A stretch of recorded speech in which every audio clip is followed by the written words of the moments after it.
देश में तीसरी बार भारतीय जनता पार्टी की सरकार बनी और सरकार ने चुनौती के रूप में लिया। हमारे देश के गृह मंत्री अमित शाह जी लगातार छत्तीसगढ़ आते रहे, बैठक होती रही।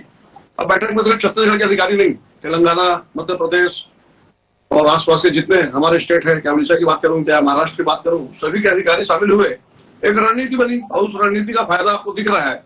और जो हमने एक चुनौती के रूप में एक स्वीकार भी किया कि 31 मार्च 2026 तक पूरे देश को नक्सलवाद से मुक्त किया है, मैं समझता हूँ बड़ी सफलता मिल रही है।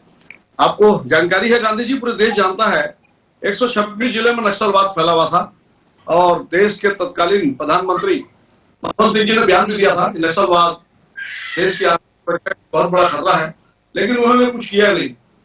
और मैं समझता हूँ जिस प्रकार से भारतीय जनता पार्टी की डबल इंजन की सरकार काम कर रही है और जिस प्रकार से हमारे जवानों को जो प्रमोशन देने का काम, उनके मनोबल को बढ़ाने का काम भारतीय जनता पार्टी की सरकार कर रही है, तो परिणाम सामने है। और आत्मसमर्पण की जो प्रक्रिया भी हमने जो अपनाई है कि अगर नक्सली समाज की मुख्य धारा से जुड़ते हैं, शासन की सारी सुविधा का लाभ मिलेगा, प्रधानमंत्री आवास भी उनको मिल रहा है गांधी जी। तो कहीं ना कहीं मुझे लगता है कि हमारी जो आत्मसमर्पण की जो नीति है और जिस प्रकार से जवानों के मोरल को बढ़ाने का काम भारतीय जनता पार्टी की विष्णुदेव साय की सरकार, केंद्र की नरेंद्र मोदी सरकार कर रही है, तो निश्चित रूप से सफलता सामने दिख रही है। जो नक्सलवाद 126 जिले में था वो सिमट कर मात्र 12 जिले में बचा है।